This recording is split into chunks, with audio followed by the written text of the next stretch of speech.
مفتی صاحب میں روزے کی حالت میں بیوی سے مباشرت کر لی تھی، میں نے توبہ بھی کی ہے مگر اس کا کفارہ بھی ادا کرنا چاہتا ہوں، پلیز بتا دیں کیسے اور کیا کروں۔ دیکھیں اگر روزے کی حالت میں آپ نے بیوی سے ہم بستری کی ہے اور ظاہر ہے کہ اس سے آپ کا روزہ ٹوٹ گیا، تو ایسی صورت میں آپ کو اس کا کفارہ ادا کرنا پڑے گا، اور اس کا کفارہ ہے 60 روزے مسلسل آپ نے 60 روزے رکھنے، جس میں کوئی ناغہ نہیں ہوگا۔ اگر اس میں کوئی ناغہ آ جاتا ہے تو دوبارہ آپ کو 60 روزے شروع کرنے پڑیں گے۔ تو اس طریقے سے آپ نے مسلسل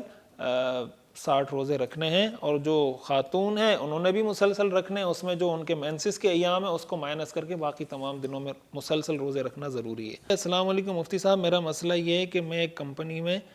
کام کرتا ہوں، وہاں برانچ پر ایک بنگالی مینیجر ہے، وہ کمپنی کے ریٹ سے زیادہ میں بیچتا ہے۔ وجہ یہ بتاتا ہے کہ اگر کسٹمر پیسے کم دے گا یا بھاگ جائے گا تو وہ مجھے دینے پڑیں گے، پلیز رہنمائی کر دیں۔ دیکھیں جو کمپنی نے ریٹ اس کو دیے ہیں اور وہ کمپنی کا امپلائی ہے، کمپنی کا ملازم ہے، تو اس کے لیے اس سے زیادہ ریٹ پر بیچنا جائز نہیں ہے۔ ظاہر ہے کہ جب زائد پہ بیچ رہا ہے اس کا مطلب جو کمپنی کے پیسے ہیں وہ کمپنی کو دے گا، باقی اپنے لیے رکھے گا، حالانکہ اس چیز کی اس کو تنخواہ مل رہی ہے، یہ کوئی کمیشن ایجنٹ نہیں ہے، تنخواہ مل رہی ہے اس کو، اس لیے اس طرح کوئی بھی اس سے اضافی نفع لینا یہ جائز نہیں ہے۔